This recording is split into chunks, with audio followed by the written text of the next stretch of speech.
ஸ்தோத்திரம், ஸ்தோத்திரம். Praise the Lord. ஆண்டவரும் இரட்சகரும் மீட்பரும் ஆகிய கர்த்தராகிய இயேசு கிறிஸ்து நாமத்திலே மறுபடியும் உங்களுக்கு வாழ்த்துக்கள் தெரிவிக்கிறேன். தேவனுடைய பெரிதான கிருபையினாலும் இந்த நாளிலும் கூட தேவனுடைய சத்திய வார்த்தைகளை வாசிக்க தியானிக்க கர்த்தர் நமக்கு கொடுத்த இந்த நல்ல வேலைக்காக நன்றி செலுத்துகிறேன். கடந்த சில நாட்களாக பாவங்களை குறித்தும் பாவிகளை குறித்தும் நாம் தியானித்துக் கொண்டு வருகிறோம். இந்த நேரத்திலும் நேற்று தியானித்த லூக்கா 15ஆம் அதிகாரத்தின் தொடர்ச்சியாக இன்றைக்கு அதிலே காணப்படுகிற இன்னொரு முக்கியமான ஒரு காரியத்தை குறித்து ஆண்டவராகிய இயேசு கிறிஸ்து பேசுகிற ஒரு முக்கியமான ஒரு காரியத்தை நாம் இன்றைக்கு தியானிக்க போகிறோம். லூக்கா 15:8 இருந்து 9-10 இந்த 3 வசனங்களை வாசித்து நாம் இன்றைக்கு செய்திக்குள்ளாய் கடந்து செல்லலாம். அன்றியும் ஒரு ஸ்திரீ 10 வெள்ளிக்காசு உடையவளாயிருந்து அதில் ஒரு வெள்ளிக்காசு காணாமல் போனால் விளக்கை கொளுத்தி வீட்டை பெருக்கி அதை கண்டுபிடிக்கிற வரைக்கும் ஜாக்கிரதையாய் தேடாமல் இருப்பானோ. கண்டுபிடித்த பின்பு தன் சிநேகிதரையும் அயல் வீட்டுக்காரையும் கூட வரவழைத்து, காணாமல் போன வெள்ளிக்காசை கண்டுபிடித்தேன், என்னோடு கூட சந்தோஷப்படுங்கள் என்பார் அல்லவா என்பதை. ஆமென். நம்ம ஒரு நிமிஷம் தேவனுடைய வார்த்தைகளுக்காக நன்றி சொல்லி நாம் ஜெபிக்கலாம். எங்களை நேசிக்கிறேங்கள் நல்ல ஆண்டவரே, கர்த்தராகிய இயேசு கிறிஸ்துவே, வானத்தையும் பூமியும் படைத்த சர்வ வல்லமை உள்ள தேவனே, அல்பாவும் ஒமேகாவும் ஆதியும் அந்தமுமானவரே, எங்களுக்காய் மரித்து உயிர்த்தெழுந்த தேவனே, உனக்கு நன்றி செலுத்துகிறோம். அப்பா, இந்த அருமையான நேரத்தில் வாசித்து தியானிக்கிறவனுடைய சத்திய வார்த்தைகளுக்காக நன்றி ஆண்டவரே. இது ஒரு ஸ்திரீ அந்த 10 வெள்ளிக்காசிலே 1 துளைத்து விட்டாள். அவள் அதை ஆண்டவரே தேடி கண்டுபிடிக்குமாக அவள் செய்த காரியங்கள், அதிலே சொல்லப்பட்ட காரியங்கள், அவள் எவ்வளவாய் கண்டுபிடித்து அதை சந்தோஷப்பட்டாள் என்று இங்கே நாங்கள் வாசித்து இந்த நாளிலும் அதற்குரிய காரியத்தை தியானிக்க தேவ கிருபையை கொடுத்ததற்காக நன்றி. கேட்கிற ஒவ்வொரு தேவ ஜனங்களுக்கும் அது பிரயோஜனம் உள்ளதாய் தங்களுடைய ஜீவியத்திலும் தங்களுடைய சபைகளிலும் தங்களுடைய சுற்றி நடக்கிற காரியங்களை குறித்து இந்த நேரத்திலே தியானிக்கிற இந்த வார்த்தையின் மூலமாக நீர் ஒவ்வொரு இருதயத்திலும் பேச வேண்டும். உன்னுடைய நாமத்திற்கு மகிமை உண்டாக்க வேண்டும். நீரே மகிமைப்பட வேண்டுமா? இயேசு கிறிஸ்துவினுடைய பரிசுத்த நாமத்திலே ஆமென். கர்த்தர் தாமே வாசித்த வார்த்தைகளுக்காக நன்றி செலுத்துகிறேன்.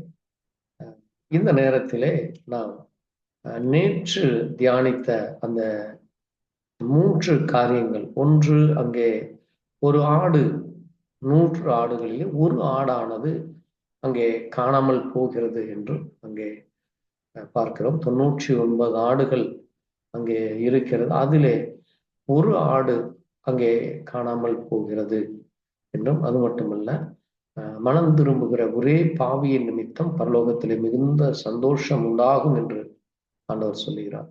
இங்கே ஒரு தனி நபரை கூட தேவன் எவ்விதமாக அவர் ரட்சிக்க விரும்புகிறார், அந்த ஒரு நபருக்காக அந்த பரலோகமானது எவ்வளவாக சந்தோஷப்படுகிறது என்று நாம் அங்கே பார்க்க முடிகிறது.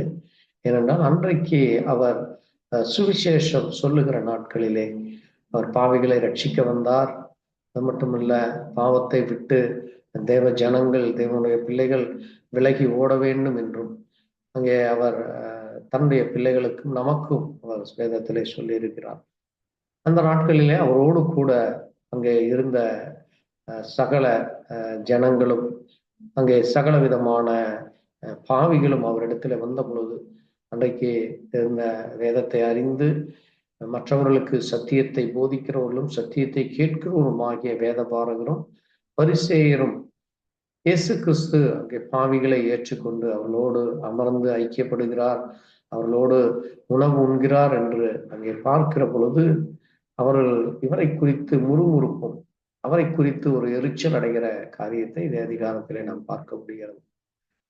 பாருங்கள், தேவன் அவர் பாவிகளை ஏற்றுக்கொண்டு அந்த பாவியான மனிதனுக்கு ஒரு நன்மை கிடைக்க வேண்டும். அந்த மனிதன் அங்கே மரணம் என்கிற அந்த பிரிவினைகளிலிருந்து, அது மட்டுமல்ல, ஒரு ஜலத்திலே விழுந்த ஒரு மனிதன் அங்கே அழிந்து விடுவான், அவன் அங்கே முழுகி இறந்து விடுவான் என்று அறிந்து அந்த ஜலத்திலிருந்து ஒருவனை காக்கும் விதமாக, அது மட்டுமல்ல, அக்னியிலே ஒருவன் அகப்பட்டால் அவனை காப்பாற்றுவதற்கு எவ்வளவாக அந்த ஃபயர் டிபார்ட்மெண்ட் அங்கே பிரயாசப்படுகிறதோ அதே போல இன்றைக்கு உலகமானது ஒரு அக்னிக்குள்ளாக அது அழிந்து போக போகிறது என்று வேதம் எச்சரிக்கிறது.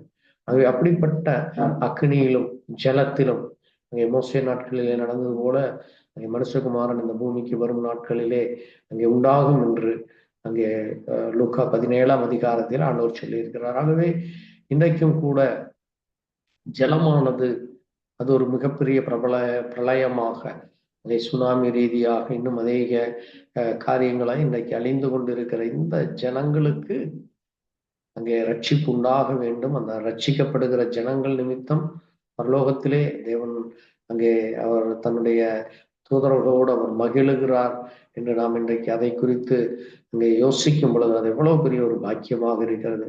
அது தேவ பிள்ளைகளுக்கு, தேவ ஜனங்களுக்கு, அதற்காக பிரயாசப்பட்ட ஊழியர்களுக்கு அது எவ்வளவு பெரிய ஒரு சாட்சியாக ஒரு மகிமையான காரியமாக இருக்கிறது. ஆகவே பாருங்கள், அன்றைக்கும் தேவன் அந்த காரியத்திற்காகத்தான் இந்த பூமியிலே அவர் மனிதனாக தன்னை அங்கே தாழ்த்தி, அவர் அவ்வளவு பெரிய ஒரு மகத்துவமான தேவன், மகிமையான தேவன், அங்கே அந்த மகிமையை விட்டு மகத்துவத்தை விட்டு அவர் இறங்கி இந்த பூமியிலே அங்கே நம்மை போல அவர் இந்த பூமியிலே ஒரு மனிதனாக அங்கே தன்னை ஜனங்களுக்காக அவர் வழிநடத்துகிற ஒரு தலைவனாக, ஒரு ரட்சிக்கிறவராக, ஒரு இரட்சகராக அவர் இந்த பூமிக்கு வருகிறார். அப்படிப்பட்ட அந்த தேவனை அன்னைக்கு இருந்த வேத பாரகர்களும் பரிசேயரும் அவர் யார் என்று அடையாளம் காண முடியாதபடி அவர்களுடைய அந்த படிப்பு, அவர்களுடைய பதவி, அவர்களுடைய அந்த கேலியான கிண்டலான பரியாசம் செய்கிற அந்த மனநிலையானது அங்கே தேவனை குறித்தான எந்த பயம் இல்லாமல் இருக்கிறதை நாம் அங்கே பார்க்க முடிகிறது. இன்றைக்கும் கூட அங்கே அநேக ஜனங்களிடத்தில் இப்படிப்பட்ட ஒரு மனநிலையானது காணப்படுகிறது.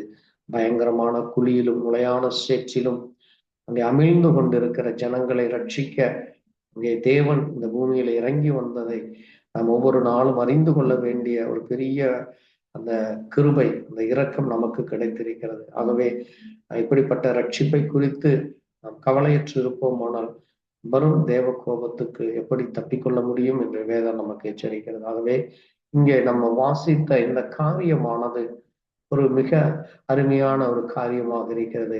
அங்கே அந்த காணாமல் போன ஆட்டை அந்த மெய்ப்பனானவன் கண்டுபிடித்த பொழுது அவனுக்கு அது மிகுந்த சந்தோஷம் ஏற்பட்டு அங்கே அவன் தன்னுடைய தோளிலே போட்டுக்கொண்டு அங்கே தன்னுடைய மந்தைக்கு திரும்புகிறது. அது அவனுக்கு அவ்வளவு மகிழ்ச்சியாக இருக்கு. அதே போல் இன்றைக்கு தேவனுடைய ஜனங்கள், ஏனென்றால் தேவன் இந்த பூமியிலே அவர் ஒருவனை அல்லவா படைத்தார், தேவ சந்ததியை பெரும்படித்தானே என்று மல்கியாலை நாம் வாசிக்கிறோம். ஆகவே தேவ சந்ததியாலே இந்த பூமியானது நிரம்பப்பட வேண்டும், தேவனுடைய பிள்ளைகளாலே நிரம்பப்பட வேண்டும். அவர்கள் தேவனை விட்டு வழி விலகியோ அல்லது அங்கே அந்த கிட்ட குமாரனை போல அவன் வீட்டை விட்டு அவன் தன்னுடைய தகப்பனுக்கு விரோதமாய் தன்னுடைய உடன் பிறந்த சகோதரனுக்கு அங்கே அவன் அக்கறை இல்லாதபடி, அது மட்டுமல்ல தகப்பன் உடைய அந்த எல்லா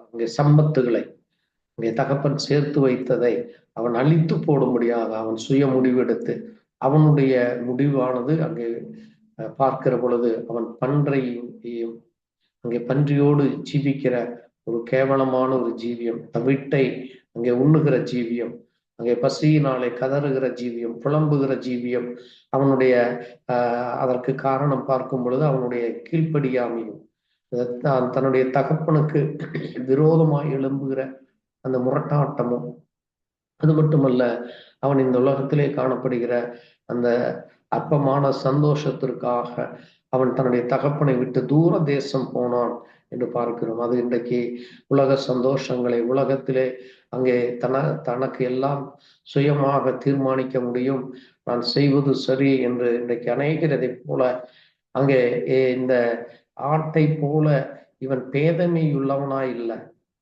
அல்லது இவன் ஒரு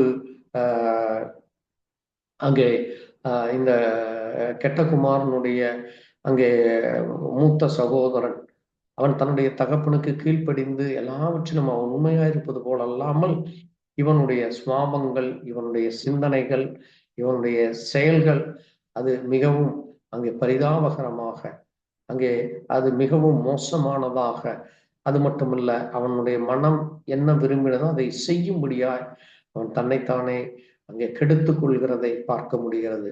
அங்கே முடிவிலே அவன் அங்கே தனக்கு ஏற்படுகிற எல்லா விதமான அந்த பொல்லாப்பை கண்டு, அவனுக்கு ஏற்படுகிற அந்த பசி, பஞ்சம், அங்கே போராட்டங்களை கண்டு அவன் மனம் திரும்புகிறான். அதை போல இன்றைக்கும் நாமும் கூட இந்த உலகத்திலே ஒரு கால் தேவனை மறந்தவர்களாய் அல்லது தேவனை விட்டு அங்கே பின்வாங்கி போனவர்களாக கூட இருக்கலாம். ஆனால் தேவ கிருபை இன்றைக்கும் நம்மை மனம் திரும்ப முடியாது. இன்றைக்கும் அவருக்கு பிரியமாய் நடந்து கொள்ள முடியாது. அங்கே நம்முடைய பாவங்களை அறிக்கை செய்து நாம் அவர்களை விட்டு விட்டால் நாம் இரக்கம் பெறுவோம் என்று வேதம் நமக்கு கூறுகிறது. ஆகவே இப்படிப்பட்ட காரியங்கள் நம்முடைய குடும்பத்திலோ அல்லது நம்முடைய சபைகளிலோ காணப்படும் பொழுது அப்படிப்பட்டவர்களுக்காக ஜெபிக்கிறவர்களாய், அப்படிப்பட்டவர்களுக்காய் பரிதபிக்கிறவர்களாய், அப்படிப்பட்டவர்களுக்காக அங்கே தேவனுடைய காரியத்தை அங்கே செய்ய, அதை புரிந்து கொள்ள நாம் அவர்களுக்கு உதவி செய்கிறவர்களாக இருக்கவே தேவன் நமக்கு கிருபையை கொடுத்திருக்கிறார். ஆகவே இந்த 2 காரியங்களை நேற்று நாம் பார்த்தோம். இன்றைக்கு 3ஆவதாக நம்ம வாசித்த இந்த ஸ்திரீயை குறித்து இங்கே நாம் முக்கியமான ஒரு காரியத்தை பார்க்கிறோம். இங்கே வேதத்திலே ஸ்திரீயானவள் அது சபைக்கு அடையாளமாக, இன்னொன்று இந்த உலகத்திற்கு அடையாளமாக இருக்கிறது. ஏனென்றால் அங்கே இந்த நம்முடைய நாட்டிலே கூட பூமி தாய் என்று சொல்வார்கள். அங்கே பூமியை ஒரு பெண்ணுக்கு அடையாளமாக, அதே போல அங்கே வேதத்திலேயும் நாமும் பார்க்கிறோம். அங்கே தேவன் நமக்கு தலையாயிருக்கிறார். அங்கே சபையானது அங்கே அவருடைய பிள்ளைகளாக இருக்கிறதை நம்ம பார்க்க முடிகிறது. ஆகவே அது ஒரு கணவனும் மனைவிக்கும் அங்கே ஒரு அடையாளமாக தேவன் அதை அங்கே ஒப்பிட்டு பேசுகிறதை நாம் அங்கே எபேசியர் புத்தகத்திலே வாசிக்க முடிகிறது. ஆகவே பாருங்கள், இங்கே இந்த ஸ்திரீ இவளிடத்திலே ஒரு காரியம் என்ன என்றால், அவனிடத்திலே 10 வெள்ளிக்காசுகள் இருக்கிறது. அது அது இயேசு கிறிஸ்து சொல்லுகிற இந்த உவமையானது என்ன என்று நாம் அங்கே பார்க்கிற பொழுது ஒரு மிக முக்கியமான ஒரு காரியமாக இருக்கிறது. அது என்ன என்று நம்ம அங்கே பார்க்கிற பொழுது, அங்கே யூதர்களுக்குள்ளாக ஒரு பழக்கம் காணப்படுகிறது. அந்த பழக்கம் என்ன என்றால், அங்கே ஒரு திருமணமான பெண், அந்த பெண் அவளுக்கு திருமணம் ஆனதற்கு அடையாளமாக இந்த அவளுடைய கழுத்திலே அங்கே நகைகள், அந்த 10 அந்த வெள்ளிகளை அங்கே அவர்கள் ஒரு அணிகலங்களாக அணிந்து அதை ஒரு அடையாளமாக அவர்கள் வைத்திருப்பார்கள். இங்கே நம்முடைய தமிழ்நாட்டிலே கூட பெண்கள் மெட்டி அணிவதை நம்ம பார்த்திருக்கிறோம். அதுபோல அங்கே தாலி கொடிகள் இப்படியாக வைத்திருக்கிறோம். அதே போல இது ஒரு உவமையாக அங்கே சொல்லப்பட்ட காரியம். ஆகவே இந்த 10 வெள்ளிக்காசுகள் அவளுக்கு, அதை நாம் வேதத்திலே அதை எப்படி நாம் அதை ஒப்பிட்டு சொல்லலாம் என்றால், அங்கே ஆண்டவராகிய இயேசு கிறிஸ்து அங்கே இந்த பூமியிலே தன்னுடைய பரிசுத்த ஆவியை அனுப்பி, இந்த பரிசுத்த ஆவி ஒரு மனிதனுக்குள்ளாக இருக்கிற பொழுது அந்த மனிதனுக்குள்ளாக காணப்படுகிற அந்த கனிகள், ஆவியினுடைய கனிகள், அதை நாம் அங்கே கலாத்தியர் எழுதின நிருபத்திலே 5:22 நாம் இன்றைக்கு அதை ஒப்பிட்டு நாம் அதை எவ்விதமாக அது காணப்படுகிறது என்று நாம் பார்க்கிற பொழுது, அங்கே முதலாவதாக அன்பு. அதை ஸ்திரீயிடத்திலும் அந்த அன்பு காணப்பட வேண்டும். ஏனென்றால் அவள் அந்த குடும்பத்திற்கு தன்னுடைய கணவனை ஒரு நேசிக்கிற ஒரு ஸ்திரீயாக, தன்னுடைய பிள்ளைகளை நேசிக்கிற ஒரு ஸ்திரீயாக அவளுக்குள்ளாக அந்த அன்பு காணப்பட வேண்டும். அதைத்தான் அங்கே அந்த ஆவியின் கனியோ அன்பு என்று சொல்லப்பட்டிருக்கு. அடுத்தது சந்தோஷம். சந்தோஷம் என்றால் தன்னுடைய கணவனுக்கும் சந்தோஷப்படுத்த வேண்டும், பிள்ளைகளையும் சந்தோஷத்தோடு வைத்திருக்க வேண்டும். அது மட்டுமல்ல, அவளுடைய ஜீவியமும் கூட ஒரு சந்தோஷம் உள்ள ஜீவியமாக இருக்க வேண்டும் என்று தேவன் அங்கே சொல்லுகிறதை நம்ம பார்க்க முடிகிறது. ஏனென்றால் அங்கே அவளுக்கு குறைகள் இருக்கும் பொழுது மட்டும்தான் அந்த சந்தோஷம் அவளுக்குள்ளாக காணப்படாமல் போகும். ஆனால் தேவன் இருக்கிற இடம் அல்லது தன்னுடைய கணவன் இருக்கிற இடத்திலே அவளுக்கு ஒவ்வொரு நாளும் சந்தோஷம்தான் இருக்கும். ஆகவே இந்த சந்தோஷமானது ஒரு மிக முக்கியமான ஒரு ஆவியின் கனியாக இருக்குது. அடுத்தது சமாதானம். அங்கே தன்னுடைய கணவன் ஏதாவது ஒரு காரியத்திலே அவனுக்கு ஒரு சமாதான குறைவு ஏற்பட்டால், அல்லது பிள்ளைகள் செய்கிற காரியங்களிலே குடும்பத்திலே சமாதான குறைவு ஏற்பட்டால், இந்த ஸ்திரீ அந்த கணவனுக்கும் தன்னுடைய பிள்ளைகளுக்கும் ஒரு ஆறுதலை கொடுக்கிற ஒரு ஸ்திரீயாக அவர்களை ஆட்சி தேற்றுவதற்கும் இருக்கிறார். அதே போலதான் சபையிலும் அங்கே ஜனங்கள் அங்கே ஒரு சமாதான குறைவாக காணப்பட்டு வரும் பொழுது அவர்களுக்கு ஒரு நல்ல ஆறுதலை கொடுக்க, ஒரு சமாதானத்தை கொடுக்க, அந்த சமாதானத்தின் தேவன் அங்கே சபையில இருக்கிற பொழுது அந்த சபையானது ஒரு அன்பு நிறைந்த சபையாய், சந்தோஷம் நிறைந்த சபையாய், அங்கே சமாதான நிறைந்த சபையாய் காணப்படுவதைத்தான் ஆண்டவரும் சொல்லும் பொழுது, அங்கே என் சமாதானத்தையே உங்களுக்கு கொடுக்கிறேன், உலகம் கொடுக்கிற அல்ல என்று அவர் சொல்லுகிறார். ஆகவே தேவன் தன்னுடைய பிள்ளைகளுக்கு சமாதானத்தை கொடுக்கிறார். அதைத்தான் அந்த ஸ்திரீயும் அவளுக்குள்ளாக இப்படிப்பட்ட அந்த சமாதானம் என்கிற ஒரு கனி காணப்பட வேண்டும். அது மட்டுமல்ல, அடுத்ததாக சொல்லப்படுகிறது நீடிய பொறுமை.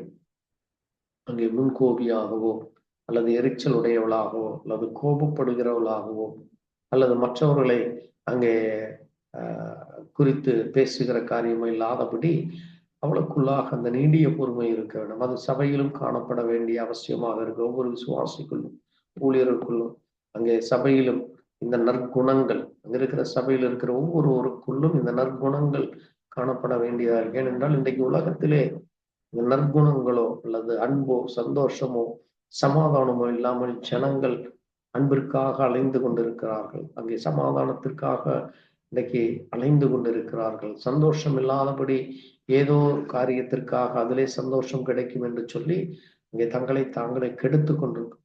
அப்படிப்பட்ட ஜனங்களுக்கு தேவன் ஒருவர் மட்டுமே அன்பையும் சந்தோஷத்தையும் சமாதானத்தையும் தர முடியும். ஆகவே இங்கே இந்த ஸ்திரீ இடத்திலே இந்த 9 கனிகள் அல்ல, அங்கே இன்னும் ஒரு கனிகளும் கூட காணப்படுகிறது. அது இப்பொழுது நம்ம நீடிய பொறுமையை பார்த்தோம். அதற்கு அடுத்தது அந்த கனிகளிலே தயவு என்று பார்க்க, அங்கே பிள்ளைகளுக்கு தயவு காட்டுவதாக, தன்னுடைய கணவன் மேல் தயவு காட்டுவதாக, அங்கே அக்கம் பக்கத்தில் இருக்கிறவர்களுக்கு நண்பர்களுக்கு உறவினர்களுக்கு தயவு காட்டுகிறவர்களாக அவள் காணப்பட வேண்டிய அவசியமாயிருக்கிறது. அதுபோல் அவளுக்குள்ளாக நற்குணங்கள், எல்லா குணங்களும் நல்ல குணங்கள் அவளுக்குள்ளாக காணப்பட வேண்டும். துர்குணம் உள்ளவளோ அல்லது அங்கே மற்றவர்கள் மேல் அங்கே துர்புத்தி உள்ளவளாகவோ அல்லது துர்சிந்தனை உள்ளவளாகவோ இல்லாதபடி ஒரு நல்ல குணம் நிறைந்த அங்கே இருக்கிற ஒரு ஸ்திரீயாக இருக்க வேண்டியது அந்த பெண்ணுக்கு அவசியமாக இருக்கிறது. அதற்கு அடுத்தது விசுவாசம். கணவனிடத்திலே நல்ல விசுவாசம் இருக்க வேண்டும். பிள்ளைகளுக்கு நல்ல விசுவாசம் உள்ள ஒரு ஸ்திரீயா இருக்க வேண்டும். பிள்ளைகளும் தன்னுடைய தாயின் மேல் விசுவாசம் வைக்க வேண்டும். கணவனும் தன்னுடைய மனைவி மேல் அந்த விசுவாசத்தை உடையவருக்கு. அப்பொழுது அந்த குடும்பமானது ஒரு ஆசீர்வதிக்கப்பட்டதாய், அங்கே கணவன் மேல் இந்த மனைவி ஒரு அவிசுவாசம் கொண்டவளாக உள்ளது, மனைவி மேல் கணவன் அவிசுவாசம் கொண்டவள், அது பிள்ளைகள் மேல் ஒரு அவிசுவாசம் இருக்கும் பொழுது அந்த குடும்பத்திலே இந்த அன்போ சந்தோஷமோ சமாதானமோ அந்த பொறுமையை இல்லாதபடி அங்கே எரிச்சலும் கோபமும் அங்கே சண்டைகளும் சமாதான குறைவுகளும் அன்பில்லாதபடி அது இப்படிப்பட்ட காரியம் காணப்படுகிறது. ஆகவே இந்த விசுவாசமானது அது மிக அவசியமா இருக்கு. அதே போல சபையிலும் விசுவாசம் இல்லாமல் தேவனுக்கு பிரியமா இருப்பது கூடாத காரியம் என்று சொல்லும். ஆகவே சபையிலும் இது காணப்படும். ஏனென்றால் இன்னைக்கு உலகத்திலே ஜனங்கள் ஒருவரை ஒருவர் நம்பாதபடி, அங்கே கணவனை மனைவி நம்புவதில்லை, மனைவியை கணவன் நம்புவதில்லை, அங்கே பெற்றோர்களை பிள்ளைகள் நம்புவதில்லை, பிள்ளைகளை பெற்றோர்கள் நம்புவதில்லை. இப்படி இன்றைக்கு உலகமானது அங்கே திரிகட்டு இருக்கிறது. ஆனால் தேவ சபையிலே தேவ பிள்ளைகளுடைய குடும்பத்திலே இந்த ஆவியின் கனி அது மிக அவசியமாக காணப்பட வேண்டும் என்று அதற்காகத்தான் இங்கே தேவன் தன்னுடைய அந்த கனிகளை அங்கே அந்த குடும்பத்திலே ஒவ்வொருவருக்கும் கொடுக்கிறார். அதுதான் சபையிலும் அவர் வைத்திருக்கிறார். ஆகவே அந்த சபையானது இந்த காரியங்களிலே நிறைவு பெற்றவர்களாக இருக்க வேண்டும். அதற்கு அடுத்தது சாந்தம். அங்கே எல்லா காரியத்திலும் அங்கே மிகவும் சாந்தத்தோடு காணப்படுபவர்களாக, அங்கே அது அமைதியாக காணப்படுபவர்களாக, அங்கே அது மட்டுமல்ல அந்த குடும்பத்திலே மற்றவர்களுக்காக அங்கே உதவி செய்கிற மனநிலையோடு, மற்றவர்களை குறித்து ஒரு பரிதாபப்படுகிறவர்களாக, அங்கே மற்றவர்களுக்காக அங்கே என்ன என்று அதை குறித்து ஒரு அக்கறையோடு செய்கிற அந்த சாந்த குணம் காணப்பட வேண்டியதா இருக்கு. அதற்கு அடுத்ததாக சொல்லப்பட்டிருக்கிறது இச்சையடக்கம். இது மிக அவசியமாக காணப்படுகிற அந்த 9வது கனியாக இருக்கிறது. பாருங்கள், இது மிக மிக தேவையும் உள்ளதாக இருக்கிறது. ஏனென்றால் இதிலே ஒன்று குறைந்தால் கூட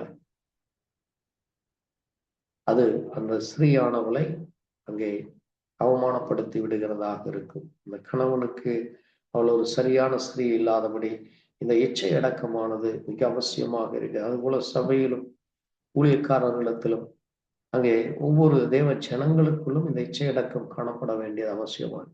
ஆகவே இவை எல்லாவற்றையும் பெற்றுக்கொள்வதற்கு தேவனுடைய ஆவி, தேவ ஆவி, தேவ கிருபை அவசியமாய் காணப்படுகிறது. பாருங்கள், இப்படியாக இந்த 10 காரியங்கள் அந்த 10 காசுக்கு அடையாளமாக இருக்கிறது. இதிலே ஒரு கால் அந்த ஸ்ரீ காணாமல் அங்கே தொலைந்து போன அந்த இச்சை அடக்கமோ அல்லது அவளுக்குள்ளாக அந்த போய் ஒரு காரியம் காணாமல் பட போனால் அந்த கணவனுக்கு அங்கே அவள் மேல் ஒரு சந்தேகம் ஏற்பட்டு அல்லது அந்த கணவனுக்கு அவள் மேல் அங்கே அந்த குடும்பத்திலே சமாதானம் இல்லாதபடி அந்த குடும்பமானது பிரிந்து விடும். அங்கே அவளுக்குள்ளாக நீடிய பொறுமை இல்லாமல் அவள் அதை அங்கே எரிச்சலோடோ அல்லது கோபத்தோடோ அல்லது அங்கே துன்மார்க்கமான ஜீவியமோ காணப்படுமானால் அந்த குடும்பம் அது சீரழிந்து அந்த குடும்பத்திலே எந்த விதமான ஒரு ஐக்கியமான காரியம் ஏற்படாது. ஆகவே அங்கே ஒன்று அவள் தொலைத்து விட்டாள் என்று பார்க்கிறோம். இங்கே அவள் அந்த தொலைந்து போன ஒன்றை அவள் எப்படி நாம் அங்கே பார்க்கிறோம் என்றால், இன்றைக்கு உலகத்திலே நாம் அநேக காரியங்களை பார்க்கிறோம். பாருங்கள், இன்றைக்கு உலகத்திலே மனுஷர்கள் குடிவெறியிலும் துன்மார்க்கத்திலும் சண்டையிலும் தூஷணத்திலும் அங்கே ஞானமாய் பேசுவதிலும் அங்கே பகுத்தறிகிற காரியத்திலோ ஒழுக்கத்திலோ அங்கே பரிசுத்தமான ஜீவியம் இப்படிப்பட்ட காரியங்கள் இல்லாதபடி அது மிகவும் கெட்டுப்போன ஒரு நிலையிலே ஒரு தாறுமாறான நிலையிலே இன்னைக்கு காணப்படுகிறதாக இருக்கிறது. ஆகவே இப்படிப்பட்ட காரியங்கள் இன்னைக்கு அநேகர் சொல்லுவது அது குடிவெறி ஒன்றும் அது எந்த மனிதனையும் ஒன்றும் செய்யாது, அவர் தனக்கு பிரியமானதை செய்கிறார். அதுபோல சண்டை செய்கிற காரியங்களும் சரி, அதுபோல மற்றவர்களை குறித்து தூஷிக்கிற காரியங்கள், அதுபோல ஒழுக்கமான காரியங்கள், இப்படி அநேக காரியங்களை அதை தங்களுக்கு ஒரு பெரிய பொருட்டாக எண்ணாதபடி இன்றைக்கு உலகமானது அதை குறித்து ஒரு கெடுதல் ஏற்படும் அல்லது அது அந்த குடும்பத்திற்கு ஒரு அவமானம், அது தன்னுடைய குடும்பத்துக்கு கெட்ட பேர் வந்துவிடும் என்கிற சிந்தை இல்லாதபடி இன்னைக்கு நடந்து கொள்வதை நாம் பார்க்க முடிகிறது.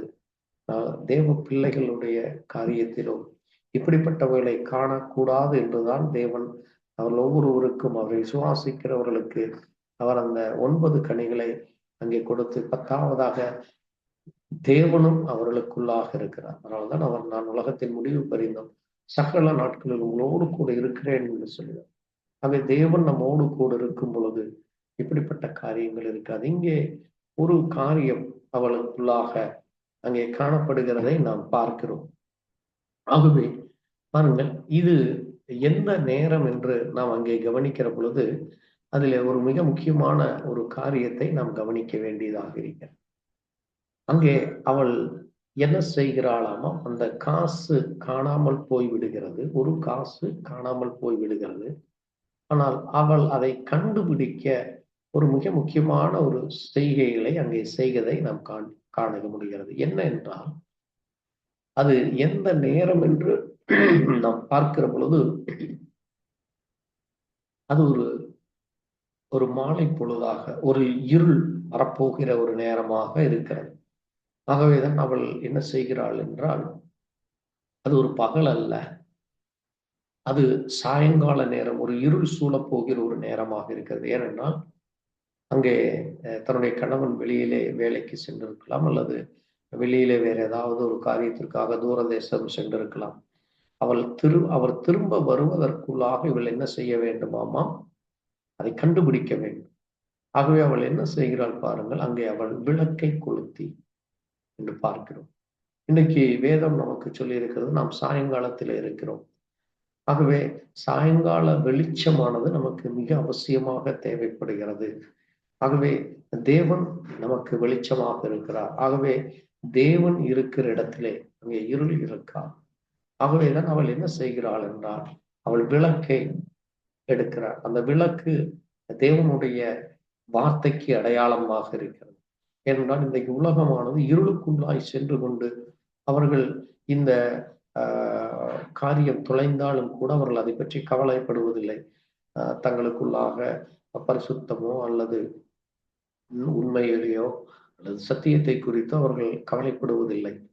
ஒவ்வொரு நாளும் பொய்களை பேசிக்கொண்டு, ஒவ்வொரு நாளும் அசுத்தங்களை, அருவறுப்புகளை, அக்கிரமங்களை, துன்மார்க்கங்களை செய்து கொண்டு அங்கே அவர்கள் அந்த இருளுக்குள்ளாக வாழ்ந்து கொண்டிருக்கிறார்கள். தேவனுடைய பிள்ளைகள் அவர்கள் இருளின் பிள்ளைகள் அல்ல, நீங்கள் வெளிச்சத்தின் பிள்ளைகள் என்று தேவன் நமக்கு சொல்கிறார். ஆகவே இங்கே விளக்கு ஆனது மிக அவசியமாய் காணப்படுகிறது. அப்பொழுதுதான் அவள் அதை கண்டுபிடிக்க முடியும். ஆகவே தேவன் இல்லாமல் நாம் எதையும் இந்த பூமியிலே கண்டெடுக்க முடியாது. ஆகவே தேவ தயவு அவளுக்கு அவசியம் இருப்பதால் அவள் அங்கே விளக்கை கொளுத்தி வைக்கிறாள். ஆகவே விளக்கு என்பது அது வேதமாக இருக்கிறது, வெளிச்சமாக இருக்கிறது, தேவனாக இருக்கிறார். ஆகவே அவள் அந்த விளக்கை கொளுத்தி இப்பொழுது அவள் செய்கிற ஒரு மிக முக்கியமான ஒரு காரியம், அந்த வீட்டை பெருக்கி, வீடு என்பது அது அந்த சபைக்கு அடையாளமாக இருக்கிறது, தன்னுடைய சரீரத்திற்கு அடையாளமாக இருக்கிறது. அதனால்தான் வேதம் அங்கே நீங்கள் தேவனுடைய வீடாய் இருக்கிறீர்கள் என்று சொல்லியிருக்கிறது. அது மட்டுமல்ல, அங்கே சபையையும் வீட்டிற்கு அடையாளமாக வேதத்திலே நாம் பார்க்க முடிகிறது. ஆகவே அங்கே அவள் பெருக்க வேண்டியவளாக இருக்கிறாள். அங்கே காணப்படுகிற குறைகளை, அங்கே காணப்படுகிற அங்கே அசுத்தங்களை அல்லது அருவறுப்புகளையோ அக்கிரமங்களையோ பாவங்களோ அல்லது துன்மார்க்கமோ அல்லது ஏதாவது ஒரு காரியம் அங்கே குறைவுபட்டால் அதை சீர்படுத்த வேண்டியது சிறப்பு, அதை சரிபடுத்த வேண்டிய அந்த நேரத்திலே அவளுக்கு ஒரு உந்துதல் வருகிறது, அவளுக்கு அதை குறித்தான ஒரு பாரம் வருகிறது. ஆகவே அவள் உடனடியாக அந்த விளக்கை கொளுத்தி அந்த வீட்டை பெருக்குகிறாள். பாருங்கள், இது இன்னைக்கு நமக்குள்ளும் மிக அவசியமாக தேவைப்படுகிறது. தேவன் இல்லாத பொழுது நாம் இருளிலே அதை மரித்தவர்களாகி விடுவோம். அது மட்டுமல்ல, நம்மை நாம் சரி செய்து கொள்ளாமல் நம்மை நாமே நிதானித்தால் நாம் நியாயம் தீர்க்கப்படுவோம் என்று வேதம் நமக்கு சொல்லியிருக்கு. ஆகவே நாம் ஒவ்வொரு நாளும் நாம் செய்கிற கிரியைகள், பேசுகிற காரியங்கள் அது தேவனுக்கு பிரியமா இருக்கிறதா என்று நம்மை நாமே அங்கே தேவ சமூகத்திலே வேதத்தோடு ஒப்பிட்டு பார்த்து, வேத வசனங்களோடு ஒப்பிட்டு பார்த்து நம்மை சரி செய்ய வேண்டிய அப்படிப்பட்டதான ஒரு நாட்களிலே நாம் இருந்து கொண்டிருக்கிறோம். பாருங்கள், இங்கே அவள் அதை செய்த பொழுது அவள் அங்கே அதை கண்டுபிடிக்கிற வரைக்கும், அதைத்தான் அதை தொடர்ந்து வாசிக்கிறப்ப, அதை கண்டுபிடிக்கிற வரைக்கும் அவள் ஜாக்கிரதையாய் தேடாமல் இருப்பாளோ என்று ஆண்டவர் சொல்கிறார். பாருங்க, அதை ஜாக்கிரதையோடு செய்ய வேண்டும்.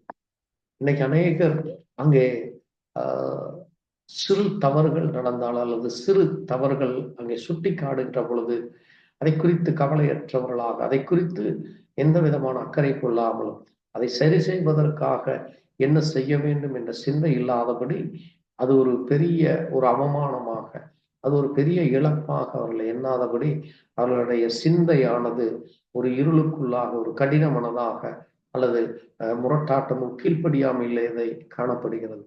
இது தேவ பிள்ளைகளுக்குள்ளாக காணப்படக்கூடாது என்று வேதம் நமக்கு இந்த உவமை மூலமாக எச்சரிக்கிறது. ஆகவே பாருங்கள், நாம் ஏதாவது ஒரு குறைகள் இருந்தால், ஏதாவது ஒரு அங்கே தவறு நடந்து விட்டால் அல்லது ஏதாவது ஒரு காரியங்கள் இருக்கும் பொழுது நாம் நிச்சயமாகவே அதை சரி செய்து கொள்ள தேவனுடைய வார்த்தையின் மூலமாய் நம்மை சரி செய்து கொள்ள வேண்டும். நம்மை சுத்திகரிக்க வேண்டும். நம்மை அங்கே தேவனுடைய வார்த்தையோடு ஒப்பிட்டு நம்மை தேவ சமூகத்தில் ஒப்புக் கொடுக்கிற பொழுது பரிசுத்த ஆவியானவர் அங்கே தேவனுடைய இரத்தமானது அது நம்மை கழுவுகை, அங்கே நம்மை சுத்திகரிக்கிறதாக இருக்கிறது. நாம் தொடர்ந்து அந்த காசுக்கு என்ன மரியாதையோ, அங்கே தேவனுக்கு என்ன மரியாதையோ, அங்கே கணவனுக்கு என்ன மரியாதையோ, பிள்ளைகளுக்கு என்ன மரியாதை, அதை நாம் சரியாக செய்ய வேண்டும். அதை ஜாக்கிரதையோடு செய்ய வேண்டும். அதை குறித்து நாம் அக்கறைப்பட வேண்டும் என்று எங்கே தேவன் சொல்லுகிறார். பாருங்கள், அவள் அங்கே கண்டுபிடித்த பின்பு, அதை கண்டுபிடித்து விட்டாள். அந்த ஒரு வெள்ளிக்காசை அவள் கண்டுபிடித்து விட்டாள். ஆகவே இந்த வெள்ளி என்பது அது ஒரு மிக முக்கியமான ஒரு காரியத்திற்கு அடையாளமா இருக்கு. நியாய தீர்ப்புக்கு அது அடையாளமாக இருக்கு. ஏனென்றால் நம்மளே குறைகள் காணப்படும் பொழுது நாம் நியாயம் தீர்க்கப்படுவோம். நம்மளே குறைகள் இல்லை என்றால் அங்கே தேவன் அங்கே நம்மை நியாய தீர்ப்பிலிருந்து விலக்கி பாதுகாக்கிறார். ஆகவே தேவனுடைய பிள்ளைகளாகிய நாம் குறைகள் இல்லாதபடி இந்த 10 வெள்ளிக்காசுகளையும் உடையவர்களாக இந்த கனிகளிலே ஒவ்வொரு கனிகளும் நமக்குள்ளாய் காணப்பட வேண்டும். அது ஒவ்வொரு தேவ பிள்ளைகளுக்கும் தேவன் கொடுக்கிற அங்கே அப்போஸ்தலர் 2ஆம் அதிகாரம் 38, 39 வாசிக்கிற பொழுது அங்கே பரிசுத்த ஆவியானவரை நாம் பெற்றுக்கொள்ளும்படியாக பரிசுத்த ஆவியானவர் சகல சத்தியத்திற்குள்ள நம்மை வழி நடத்துவார் என்றும், அது மட்டுமல்ல பரிசுத்த ஆவியானவர் நம்மை அங்கே தேவனுக்கு பிரியமான காரியங்களை செய்ய, தேவனுடைய வார்த்தையின்படி நடக்கவும், தேவனுக்குரிய காரியங்களை செய்யும்படியாக அது நம்மை வழி நடத்துகிறதாக இருக்கு. அதுக்காக அங்கே பவுல் சொல்லும் பொழுது, பேதுரு சொல்லும் பொழுது கூட நீங்கள் மனம் திரும்பி ஒவ்வொருவரும் பாவ மன்னிப்புக்கென்று இயேசு கிறிஸ்துவின் நாமத்திலே ஞானஸ்நானம் பெற்றுக்கொள்ளுங்கள், அப்பொழுது பரிசுத்தாவின் வரத்தை பெறுவீர்கள். வாக்குத்தத்தமானது உங்களுக்கும் உங்கள் பிள்ளைகளுக்கும் நம்முடைய தேவனாகிய கர்த்தர் வரவழைக்கும் தூரத்திலே யாவருக்கும் உண்டாயிருக்கிறது என்று சொல்லி இன்னும் அநேக வார்த்தைகளால் சாட்சி மாறுபாடுள்ள இந்த சந்ததியை விட்டு உங்களை ரட்சித்துக் கொள்ளுங்கள் என்று புத்தி சொன்னான்.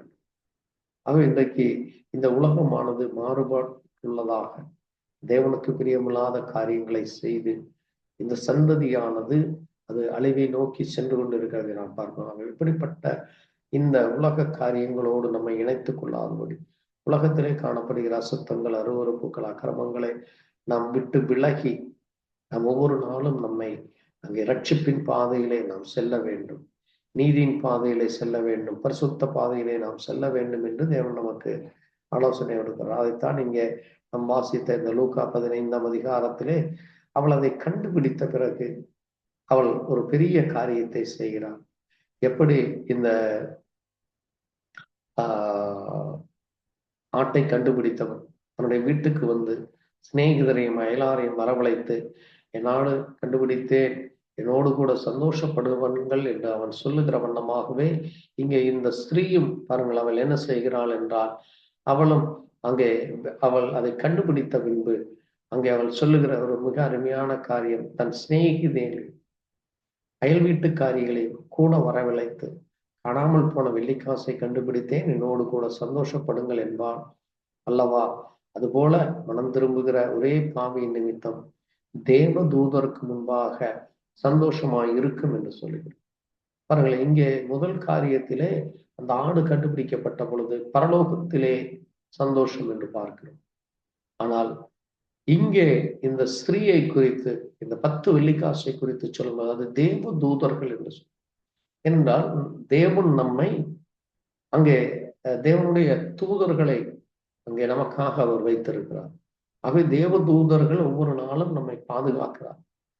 ஆகவே இப்பொழுது நாம் அங்கே ஒரு பாவத்தில் இருந்து மனம் திரும்புகிற பொழுது அல்லது தொலைந்து போன இந்த காசை போல அங்கே நாம் தேவனாலே கண்டுபிடிக்கப்பட்டால் அங்கே தேவனுடைய வார்த்தையின் மூலமாய் நாம் மனம் திரும்பி தேவனோடு கூட நாம் ஐக்கியப்படுகிற பொழுது தேவ தூதர்களுக்கு ஒரு மிகுந்த சந்தோஷம் உண்டார். அதை நாம் அந்த காரியத்தை அதை நாம் அங்கே பார்க்க முடிகிறது. பாருங்கள், இது ஒரு பெரிய ஒரு ஆசீர்வாதமாக இருக்கு, அது பெரிய ஒரு காரியமாக இருக்கிறது. பாருங்கள், அதுதான் அங்கே தேவனுடைய பிள்ளைகளாகிய நமக்கும் காணப்பட வேண்டியதாக இருக்கிறது. ஆகவே அங்கே அது மிக அவசியமாக ஒரு ஒன்றாக இருக்கிறது. ஆனால் இந்த கெட்ட குமாரனுடைய கதையிலே பார்க்கிற பொழுது அப்படிப்பட்ட காரியங்களை அங்கே காணவில்லை. ஆனால் அங்கே ஒரு காரியம் காணப்படுகிறது. அந்த தகப்பன் அங்கே என்ன செய்கிறான் என்று பார்த்தால் அங்கே தனக்கு அங்கே தனக்கு இருக்கிற அந்த சிநேகிதரையும் அங்கே மற்றவர்களையும் அழைத்து அங்கே அவன் கீத வாத்தியங்களும் அங்கே நடனமும் களிப்பும் அங்கே செய்கிறதை அவன் நம்ம அங்கே பார்க்க முடிகிறது. பாருங்கள், இங்கே காணப்படுகிற இந்த 2 முக்கியமான காரியங்கள், ஒன்று பரலோகம், அங்கே அந்த ஆடு தொலைந்த பொழுது அது பரலோகம். அங்கே ஆடு என்பது அங்கே விசுவாச ஆகிய நமக்கு ஒரு அடையாளமாக இருக்கிறது. நாம் தேவனுடைய ஆடாக இருக்கு, தேவன் நம்முடைய மந்தையாக இருக்கிறார், மந்தையின் மேய்ப்பராக இருக்கிறார். ஆகவே நாம் அங்கே தேவ சமூகத்திலே அங்கே காணப்படாமல் இருந்த ஒரு நாள். ஆகவே தேவன் நமக்காக இந்த பூமியில இறங்கி வந்து நம்மை கண்டுபிடித்திருக்கிறார். ஆகவே அங்கே பரலோகத்திலே நமக்காக ஒரு சந்தோஷம் ஏற்பட்டது.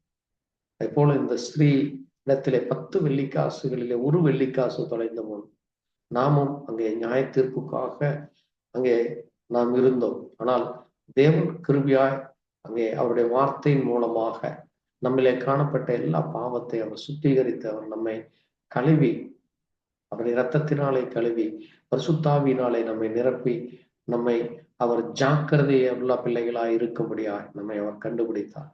ஆகவே இப்பொழுது நாம் கண்டுபிடிக்கப்பட்டவர்களாக இருக்கிறோம். ஆகவே நாமும் நம்முடைய அயல் வீட்டாரோடும் நம்முடைய சிநேகிதர்களோடும் நாங்க இந்த காசை கண்டுபிடித்த அந்த ஸ்திரீ எப்படி சந்தோஷப்பட்டாலும் அது போல நாமும் அவர்களுக்கு சத்தியத்தை சொல்லி அங்கே தேவனுடைய வார்த்தைகளை சொல்லி அங்கே கண்டுபிடித்து அந்த சபையானது ஒரு ஆசீர்வாதம் நிறைந்த சபையா, அந்த குடும்பமானது ஒரு ஆசீர்வாதம் நிறைந்த குடும்பமா, மற்றவர்கள் குறை கூறாதபடி, மற்றவர்கள் அந்த குடும்பத்தை குறித்து அந்த ஸ்திரீயை குறித்து குறை கூறாதபடி அந்த சபையும் அதுபோல அந்த தேவ பிள்ளைகளும் ஒவ்வொருவரும் அங்கே தேவ சமூகத்திலே அங்கே பரிசுத்தமாக இருக்க வேண்டும். பாருங்கள், அங்கே நியாயப்பிரமாணத்திலே அந்த கட்டளைகளிலே ஒன்று தவறும் பொழுது அது எல்லாவற்றிலும் அவன் குறை உள்ளவனாய் காணப்படுவான். அதே போல இங்கே ஒன்று இல்லை என்றால் கூட அது அந்த குடும்பத்திற்கு ஒரு அவமானமாக, அந்த ஸ்திரீக்கு ஒரு அவமானமாக இருக்கும். ஆகவே பாருங்கள், தேவன் அங்கே கிருபையாய் இரக்கம் பாராட்டி அங்கே நம்மை சேர்த்து கொண்டிருக்கிறார். ஆகவே தேவனுடைய அந்த நற்கனிகளை பெற்றவர்களாக தேவனுடைய எல்லா ஆசீர்வாதத்தை பெற்றுக்கொள்ள தேவன் நம்மை தகுதிப்படுத்தி இருக்கிறார். ஆகவே அங்கே தேவ தூதர்களுக்கு முன்பாக தேவன் அங்கே மகிமைப்படும்படியா அவர் நம்முடைய பெயரை அங்கே பரலோகத்திலே அவர் எழுதி வைத்திருக்கிறார். ஆகவே நாம் தேவ சமூகத்திலே செல்லும் பொழுது அங்க இருக்கிற தேவ தூதர்களுக்கும் அது ஒரு மிகுந்த சந்தோஷம் உண்டாகும். அப்படிப்பட்ட சந்தோஷத்தை தேவன் நமக்கு கொடுக்க வல்லவராயிருக்கிறார். அப்படிப்பட்ட தேவனை நாம் உடையவர்களாக இருக்கிறோம். ஆகவே அந்த தேவனுக்கு பிரியமாய் நடந்து நாம் இந்த பூமியிலே காணப்படுகிற இந்த மனம் திரும்பாத அந்த 99 நீதிமான்களை விட அந்த ஒரு பாவியின் நிமித்தம் பரலோகத்திலே அது மிகுந்த சந்தோஷம் உண்டாயும். ஆக நம்முடைய ஜீவியம், நம்முடைய சபை ஜீவியமும், நம்முடைய குடும்ப பிள்ளைகளுடைய ஜீவியமும் அங்கே மிகுந்த பரலோகத்திலே சந்தோஷம். இப்போ தேவ தூதர்களிடத்திலே அங்கே சந்தோஷமும் காணப்பட வேண்டும். அப்படிப்பட்ட ஒரு உண்மையுள்ள ஜீவியம், ஒரு பரிசுத்தமுள்ள ஜீவியத்தை நம்ம ஒவ்வொருவருக்கும் தர தேவன் இன்றைக்கும் தன்னுடைய வார்த்தைகளோடு கூட நம்மோடு கூட பேசுகிறார். ஆகவே நாம் ஒவ்வொரு நாளும் நம்முடைய ஜீவியத்தை அங்கே விளக்கை கொளுத்தினவர்களாக வேதத்தின் மூலமாய் நம்மளே காணப்படுகிற எல்லா குறைவுகளை நிறைவாக்குகிற தேவன் நமக்குள்ளாய் இருக்கிறார். அவர் அந்த குறைவுகளை நிறைவாக்குவார் என்ற அந்த விசுவாசத்தோடு வளர தேவன் நம்ம ஒவ்வொருவருக்கும் இறக்கமாக தேவனுடைய கிருபையினால இந்த காரியத்தை தேவன் நமக்கு தியானிக்க கிருபை கொடுத்தார்.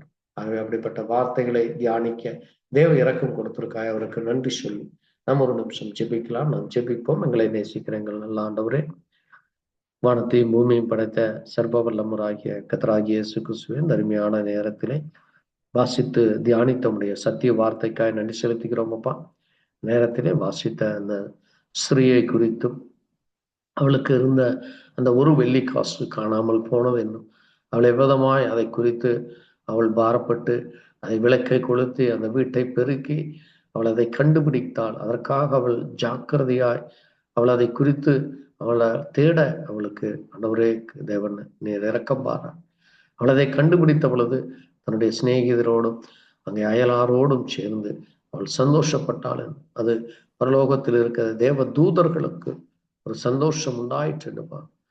தேவனை நாங்களும் இன்றைக்கு ஒவ்வொரு நாளும் நாங்கள் உமக்காக ஒரு பரிசுத்தத்தோடு பிரியத்தோடு வாழும் பொழுது அந்த பரலோகத்திலே ஒவ்வொரு நாளும் சந்தோஷம், குடும்பத்திலே சந்தோஷமும் சமாதானம், தனிப்பட்ட ஜீவியத்திலே சந்தோஷமும் சமாதானம், அப்படிப்பட்ட காரியத்தை நாங்கள் ஒவ்வொருவரும் பெற்றுக்கொண்டு பரிசுத்த ஆவியானவர் நாமே எங்களை வழிநடத்த முடியும். அந்த 9 கனிகளும் அது மட்டுமல்ல, தேவ ஆவியாகிய நீர், சத்திய ஆவியாகிய நீர் எங்கள் ஒவ்வொருவருக்குள்ளாய் காணப்படும். எங்களில் உள்ள எல்லா குறைகளை எடுத்து நிறைவாக நீங்கள் பூரண சர்க்குணர் ஆகுங்கள். உங்கள் பிதா பூரண சர்க்குணராக இருப்பது போல நீங்களும் பூரண சர்க்குணர் ஆகுங்கள் என்று நாங்கள் பூரணப்பட தேவ கிருபை எங்கள் ஒவ்வொருவருக்கும் தர வேண்டும். இயேசு கிறிஸ்துவினுடைய பரிசுத்த நாமம். ஆமென். கர்த்தர் தாமே எங்கள் ஒவ்வொருவரையும் ஆசீர்வதிப்பாராக. எங்களுக்காக எங்களுடைய ஊழியங்களுக்காக ஜெபித்துக் கொள்ளுங்கள். கர்த்தர் உங்களோடு கூட இருப்பாராக. கர்த்தருக்கு சித்தமானால் நாம் மறுபடியுமாக தொடர்ந்து வேதத்தின் காரியங்களை, வேதத்தினுடைய ஆசீர்வாதமான செய்திகளை கேட்க தேவன் கிருபை தருவாராக. உங்கள் ஒவ்வொருவரையும் இயேசு கிறிஸ்து நாமத்தில் வாழ்த்து சொல்லுகிறேன். God bless you. Praise the Lord. Thank you, Jesus. Amen. ஸ்தோத்திரம்.